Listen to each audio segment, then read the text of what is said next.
আজকে আমি তৈরি করে দেখাবো কাস্টার্ড পাউডার এবং ডিম ছাড়া কিভাবে ইজিলি কাস্টার্ড তৈরি করা যায়।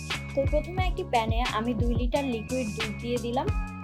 দুধটা গরম হতে হতে এর মধ্যে আমি চিনি দিয়ে দিলাম প্রায় আধা কাপ। এরপর দিয়ে দিলাম প্রায় 2 টেবিল চামচের মতো কর্নফ্লাওয়ার। আমি এখানে কোনো ধরনের কাস্টার্ড পাউডার ব্যবহার করিনি, শুধুমাত্র কর্নফ্লাওয়ারটাই ব্যবহার করব।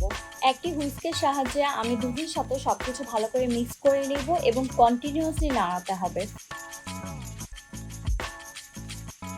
10 থেকে 15 মিনিট পর আপনারা দেখবেন দুধের বলক উঠেছে এবং দুধটা একটু ঘন হয়ে এসেছে।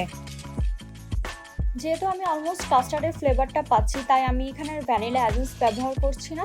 আপনারা চাইলে এখানে এক্সট্রা ফ্লেভারের জন্য ভ্যানিলা এসেন্স ব্যবহার করতে পারেন। এবার আমি একটি বাটিতে কাস্টার্ডটা ঢেলে নিব এবং ঠান্ডা করে নিব। এবার কাস্টার্ডের সাথে আমি বিভিন্ন ধরনের ফল মিক্স করব।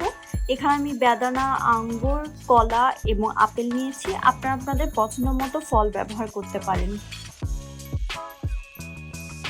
এক এক করে আমি সবগুলো ফল কাস্টার্ডের মধ্যে দিয়ে দিচ্ছি এবং ভালো করে কাস্টার্ডের সাথে মিক্স করে নিব। এখানে একটা টিপস বলে দিই, আপনারা যখন এই কাস্টার্ডটা সার্ভ করবেন তখনই শুধুমাত্র ফলটা এর সাথে মিক্স করবেন। আদারওয়াইজ কিছু কিছু ফল আছে যেমন কলা, আপেল, এগুলো কিন্তু আগেই কেটে রেখে দিলে এবং কাস্টার্ডের সাথে মিক্স করলে কালো হয়ে যাবে। সবচেয়ে সিম্পলেস্ট ওয়েতে কাস্টার্ড বানানোর রেসিপিটি আই হোপ যে আপনাদের কাছে ভালো লেগেছে। আর ভালো লেগে থাকে লাইক, কমেন্ট এবং শেয়ার করবেন। নেক্সটে দেখা হবে নতুন কোনো রেসিপির সাথে। ততদিন পর্যন্ত ভালো থাকবেন। আল্লাহ হাফেজ।